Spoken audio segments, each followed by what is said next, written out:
I found that I couldn't bear sitting at a desk any longer. I really need that people connection. Every time I stepped into a client meeting, I was excited, but then I'd leave the client meeting kind of upset that I'd have to go back to my desk. If you've ever wondered why job searching in the US feels confusing, intimidating, or like there's a secret rule book you were never given, this episode is for you. Especially if you're an architect or designer who's coming from overseas or quietly questioning whether the traditional architecture path is still the right fit. Because here's the truth, most job advice is written for candidates, not from the people actually making hiring decisions. And today we're flipping that. My guest is Rachel Davis, a recruiter in the US A&D industry with a background in architecture herself, which means she's been on both sides of the table. She understands what it's like to train as an architect, work in the profession, and then make a deliberate career pivot. And now she works closely with firms and hiring managers, helping them decide who gets hired and why. In this conversation, we talk about what led Rachel into architecture in the first place, the moment she realized it wasn't the long-term path she wanted, and how she navigated a pivot into recruiting without feeling like she was starting over. But we don't stop there. We get into the nitty-gritty, what recruiters actually look for in candidates, how overseas applicants can stand out instead of getting filtered out, common resume and interview mistakes, especially for international candidates, the unspoken do's and don'ts of US hiring culture, and what employees really care about when it comes to visas, experience, and fit. This episode is part career story, part behind the scenes hiring masterclass, and if you're navigating the US job market right now, I want you to listen with a notebook nearby. Rachel, welcome to your design passport. I'm glad that you're here. Thank you. Thanks for having me. I'm excited for this. Great stuff. Is there anything in that intro that I left out? No, I think it sounds great. Perfect. Let's get into it then. Wonderful. What originally drew you to architecture, and what did you love about the profession early on? It is kind of interesting. I hate being the cliche of the kid who played with Legos, drew all the time, but that is kind of the path that I was on. Although I didn't necessarily think of architecture as a career until I actually was in college. I discovered our architecture building on campus while I was at Texas A&M and fell in love with the building. Kind of was walking through and saw some projects, which had me change my career path and my studies into architecture, and that's how I found it. Was there a moment or a slow realization where you knew architecture might not be your long term path? As I started working in architecture, I was loving working through plans, working through the design process, but I found that I couldn't bear sitting at a desk any longer. And I was doing a lot of drafting, sitting in a really dark room, never speaking with anyone. And I found that I really, really need that people connection. So I was really missing every time I stepped into a client meeting. I was excited, but then I'd leave the client meeting kind of upset that I'd have to go back to my desk. So that was when I realized that possibly I might need to look into something else. How did recruiting enter the picture, and what made it feel like it was the right next move? Yeah, so I actually had reached out to Bespoke about an opportunity that they had posted. And throughout my conversation with them, they really kind of brought it to me. They mentioned that they have opportunities within the recruiting side that could be a good fit for me based on, the things that I was mentioning missing and really enjoying working with people but wanting to stay in the industry. So that's kind of how I found it. And then once I learned a little bit more about it, we at Bespoke were founded by an architect. There's a lot of staff that we have that have a background in architecture. So it really made me feel like it could be a little bit more of an easy transition, knowing that there were already people here that have that background and have made that shift and had similar interests and things that they were looking for out of a career that I had.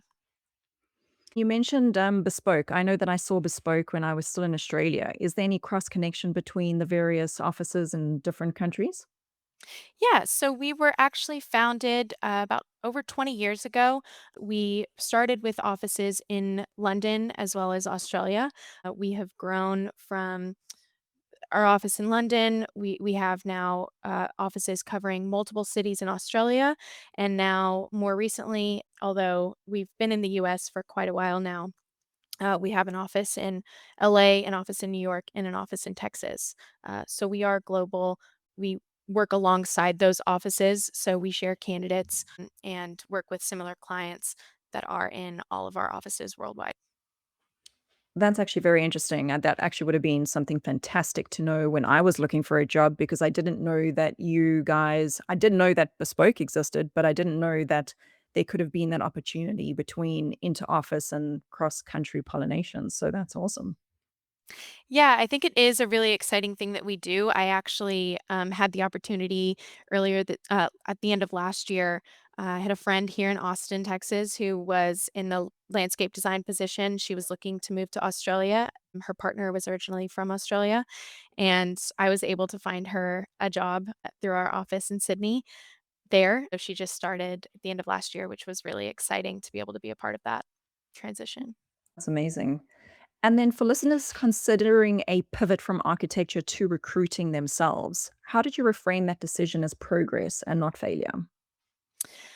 I mean, I think that the beautiful thing about the architecture industry is that there are so many different opportunities you can find within this field. I think a lot of people find that past their design process and past the work that they enjoy doing, there are so many opportunities out there. There are so many ways to stay involved within the industry and not just stick to the traditional path of architecture. I'm still currently very involved with AIA. I stay involved with women in architecture as well, which is very helpful on that kind of career change to still have that involvement, but not have to necessarily stay in the industry.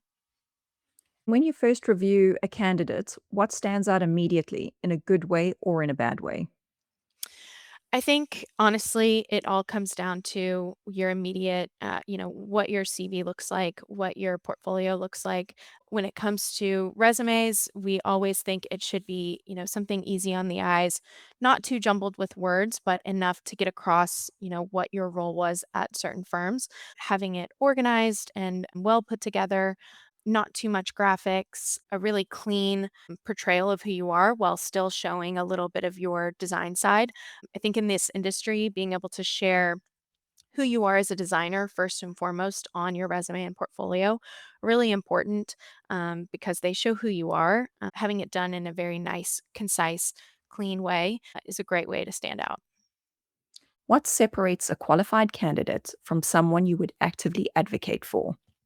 We at Bespoke do interviews of each of our candidates when we first meet them, before we submit them to any of our clients. And for us, we really can understand if someone during that interview process, we can understand, how passionate this person is about what they're looking for and really how they might be a culture fit within a firm. When someone is really excited about looking for new opportunities and they're really trying to put themselves out there, it helps us to really advocate for them. Whereas, if someone is kind of passively looking and not willing to really step out of their comfort zone, it makes it a little more difficult to push that candidate forward. Having specific design experience or having specific values that you share that could be the same values that a firm possesses, really things that can help you stand out. What do hiring managers say they want, but often don't articulate clearly? I think a lot of times hiring managers can really, I guess, be looking for a specific type of experience or a specific type of work ethic, but they're more looking for where the candidate has worked, how that specific experience aligns with what they're looking for. But in the long term, it comes down to a culture fit as well. Firms may not necessarily say outwardly the type of personality that they're looking for, but that can end up really being something that matters in the long run, how they handle client meetings, how they fit in with the team, and that can be something that can alter how a candidate fits in a role. How much does mindset and communication matter compared to technical skills? Mindset and communication can be everything. You can be a candidate that comes forward with amazing technical skills, but if you can't articulate those skills to a hiring team, and if you can't teach other designers and architects about those skills, that can be something that can really not necessarily help in the long term. A lot of times, no matter the position, especially in this field, even if it's not straightforward, firms are looking for candidates who can collaborate and work on a team and articulate information, whether it be other team members, whether it be consultants, it might be clients. Having that ability to both do the work but also explain the work, I think, is very important. What unique challenges do international candidates face in the US hiring process? International candidates can really face some challenges when it comes to having local experience. A lot of times, firms are looking for that local experience. Someone may not have that experience. Something that can help candidates set themselves apart is sharing their international experience. A lot of firms that we work with are looking for people who are well traveled and have explored different parts of the world and can bring something that they've learned from a different part of the world into their office that they may not currently have. And I think that would be a strength to set yourself apart rather than having that local experience. Are there any countries that you tend to focus in on that you think have got better candidates than others? I don't think that it ever comes down to better candidates. Sometimes the difficulty can be visa. There are some countries that it's just easier to get a visa to work in the US. You can get a TN visa if you're in Canada or Mexico, which makes it quite a bit easier to come and work in the US, or having an H-1B. But it I don't necessarily think that there is better or worse experience that comes from specific countries. I think each person can bring a different set of skills to each role. It really just depends on what that role happens to be and how that person can set themselves apart when it comes to finding a position. I'm on the E3 visa, and I know for me it was pretty easy coming over from Australia to the US. And I Mhm. know with the current legislation that is in place, there is that $100,000 that employers now need to pay for the H-1B visa. Has that Right. impacted any of the applicants that have been coming through or placements of candidates? I don't necessarily think it's impacted the applicants that are coming through. We're still getting plenty of applicants coming in. It has affected the way that we've seen clients looking. They're not as willing to look at visas or specifically H-1Bs. However, there are specific instances we've met with a few candidates that have been working on an H-1B visa in the US and can transfer it where they're not starting somewhere with that H-1B. There are certain companies that are willing to sponsor that, specifically global companies. We work with a few firms that do have global offices, which helps, it's a little bit easier for them to bring people on with those visas, but it definitely has shifted the way I think the willingness to be open to visas. How should candidates address visas, relocation, or licensure without making it the main focus? Being upfront and straightforward about it, being able to see that someone is on a visa is important because they're going to find out eventually. I believe in putting it on your resume and just being open and honest about it. It shouldn't be the largest thing somebody sees, and you shouldn't lead with that when you're discussing something with someone. I think that planning ahead and knowing how your visa may work, or knowing what your timeline might be with your visa and sharing that is always really important. It definitely leads to a more trusting conversation. What misconceptions do overseas applicants often have about US hiring culture? I think that there are some misconceptions specifically. dealing with AI in the US. A lot of people think that every company has an AI filter that is filtering out resumes, but that's not true. Something that's great about working with a recruiter is that we're directly speaking with the hiring team. If we are speaking with the hiring team and we can say, I know you're not maybe looking for someone with a visa, but we have this candidate who has just the right experience you're looking for and fits all of your boxes. Are you open to seeing this candidate? Whereas if you're applying, you may be going to somebody in the office who is filtering out resumes and looking at the CV and just seeing that you're on a visa. I do think that the misconception with AI is definitely a strong one. Yeah, that's it's interesting you say that because I know when I went from South Africa to Australia, I only figured out once I was there that your CV or your resume has to be formatted in a particular manner and it almost gets filtered out by AI first. So if you don't have the correct terminology in there, you almost never ever make it to the recruiters in the first place. Mhm. Yeah, I mean, we're checking all of our resumes ourselves.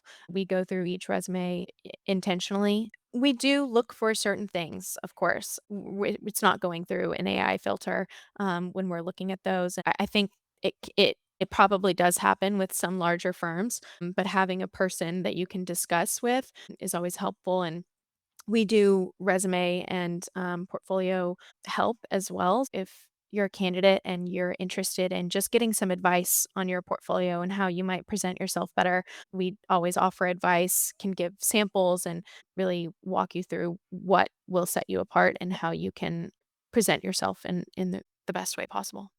Quick pause here. If you're enjoying the episode, don't forget to subscribe to Your Design Passport. It helps more globally minded architects find the show. And if you know of anyone who's currently looking for a job, be sure to forward this episode to them. Let's get back to the show. From your perspective, what makes an overseas candidate feel like low risk and high value? I think showing that you're well traveled, having an understanding of the specific types of projects that you're really wanting to focus on, and sharing your experience in these different markets is really important. I think that not not looking at being an overseas candidate as a negative, but looking at it as a positive is definitely a way to go about it and set yourself apart when you're speaking with a hiring team. And what are the biggest resume mistakes you see, especially from architects trained outside of the US? I think probably the biggest mistake we see is misspelling. That is something that I think a lot, and we see that in with US candidates as well. This industry is an attention to detail industry. So when someone misspells something in their resume or portfolio, or something isn't worded correctly, sometimes that can stand out, specifically to employers, because they're looking for someone with attention to detail. So using any sort of spell check or even using AI to just make sure that everything looks correct or sounds correct on your resume or portfolio is always beneficial. Is there anything candidates should stop doing immediately when applying for US roles? Y- Some people differ in opinion on this. I'm not a huge fan of the photo on your resume. It doesn't necessarily add anything to your resume. Also, over designing something. Sometimes we see there are portfolios or resumes that have a little too much graphic representation. They're really trying to set themselves apart graphically, but it's not necessarily going to always look the best. Sharing a little bit of your design aesthetic is always a good thing, but doing a little too much can take it a little too far. So, my thoughts on that is that we generally send you a PDF document of our resume.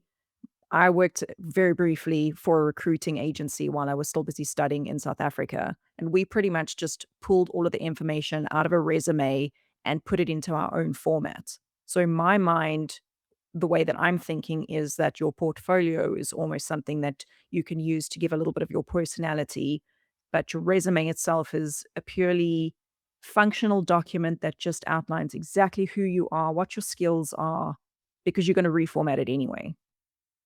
Yeah, we don't reformat ours, although I do think that your resume should be a very concise, straightforward document that shares specifically your experience, any type of awards or recognition you've received, and any of your specific details. I don't think that your resume should be a very design driven document. I think it really should just be very concise. Your portfolio is your space to really show who you uniquely are and really outline your design aesthetic or share a bit about your experience, but also your specific design presence. So you're saying we shouldn't use all of the Canva templates? I love a Canva template, but this industry, you should be going above and beyond. You should be sharing how you design because that is what they're looking for. They're looking to see too that you put the work in on your portfolio. Creating something that's uniquely yours really is going to help you stand out because we've all seen all of the Canva templates at this point. So creating something that is uniquely yours is definitely going to help you stand out. Is LinkedIn one of the places where you find most candidates? And if it is, how should candidates be using LinkedIn differently than what they are now? I think we use LinkedIn quite a bit. We use our own database from candidates we've spoken to, but we do specifically use LinkedIn, including as much information as possible about the type of role you're looking for, but also the type of experience that you have is very helpful. We narrow down our searches by the type of role that we're looking to fill, but also the type of background and experience that someone can bring to the table. So, including little bits about where you worked, but also what types of projects you worked on there, what your role was, and the types of teams you worked on, and any leading of teams is always really helpful to help you stand out. Also, adding as many contacts as you can on LinkedIn. I think that when people are active on LinkedIn, it really opens the doors. It's just like a networking event in and of itself. So, you really can meet new people, see new things that are happening in the industry. It's not just a tool to be used when you're actively looking for a new job. It can be used regularly to kind of boost yourself and improve your opportunity for when you are actively looking. So I'm really glad that you mentioned networking. How important is networking really? And what does effective networking look like in practice? In particular, in Texas, a lot of work can be a lot about who you know. And I think that if you're putting yourself out there and going to networking events, you're meeting people daily. If you meet someone who works at a firm that you really enjoy, take that opportunity to add them on LinkedIn after the networking event, follow what they're doing, like their page and comment on it. It can really be a tool for opening doors. And meeting people face to face is always going to be better than online. Having that ability to talk to a firm, and one way to not do it would be to go up to someone and just say, "I'm looking for a job. What can you do for me?" But finding someone who works at a firm and saying, "I really love the work you're doing, but I also really love the community work you do and how involved you are with the city," and learning as much as you can about a firm that you really enjoy can really be beneficial to go out to network, and meet those people and really have a beneficial conversation for everyone involved. In terms of references, I know that you said put down as many as you possibly can, but is there I don't want to say a rule or something? Because obviously, if we're all looking for a job, we don't necessarily let our employers know that we're currently looking for a job. I mean, sometimes when you are moving overseas, it's the right thing to do, or it could be the right thing to do to at least inform your employers, but the process does take really long. So, do you reach out to previous employers or the current employer that you're working for, or what is the system around that? It really depends on the relationships you have. If you think that you can feel comfortable discussing that with your current employer, then I definitely would suggest that. There are so many different types of references that you can use. If you're a young graduate who has only worked at one place, you can always reach out to possibly a professor or someone you knew from your undergrad or graduate studies If you have any previous coworkers who can attest to the type of work you've done and how you work on a team, that's always beneficial. It doesn't necessarily have to be like your principal or your direct superior. It could always be someone that you've worked closely with and who can attest to who you are. I think open conversation to who you can reach out to than just your direct employer. So reach out to anyone who has impacted you or who you feel would know who you are and give a good description of how you work and what you can bring to the table. From a recruiter's point of view, what does that reaching out to previous contacts look like? You should always try to leave anything that you've worked on or anywhere you've worked on a good note and keeping those contacts open. I think that goes back to LinkedIn. Having all of those contacts in that place is beneficial. But if you're reaching out to a previous employer or a previous contact, LinkedIn would be the first way to do it. If you're leaving a current position, save the personal emails of people that you've worked with or save their contacts. You never know when you'll be looking and when you might need this. It can always be helpful to try to think ahead when you're doing that. What's one unspoken rule of US hiring you wish more candidates understood? Hmm. One unspoken rule. That's a tough one. I really think that an unspoken rule can be just having your personality really shining through and getting to know people through work, but also outside of those immediate connections. You keeping contact with any previous employers or keeping contact with any of your coworkers is always helpful. You never know when somebody might reach out with a new opportunity or something exciting that they've got going on. Keeping those contacts is always a great tool. What resources or strategies do you recommend for job seekers right now? I mean, one, a recruiter. It can be really beneficial just to talk to someone, even if we don't have something that is the right fit at the moment. Talking with somebody can be really beneficial about your career and moving forward. Some other resources are, of course, LinkedIn, using that as a tool to find out about what's happening in the industry, being involved with industry events and just anything that's happening. AI is everywhere and following their newsletters can always help you out to see what's going on. Even going to site tours and things like that can really be beneficial when you're actively looking. You never know who you're gonna meet at some of those events. I know in my case, I used a recruiter and I saw having a recruiter as someone who would champion my cause. So they knew who the companies were, firstly, that would entertain visas. And secondly, they knew who I was and then what the company was looking for. And they were then just there all the time, making sure that I was front of mind for all of those various companies that they were presenting me for. Yeah, and that's part of why we really like to do our face-to-face interview. We do a video call with all of our candidates and really try to get to know them, one, on a career level, but also on a personal level. We can really understand where you would be a best fit, what types of roles will actually be right. I find a lot of times people maybe applying for a job that they want, but they're not necessarily applying for the job that is gonna be the best fit.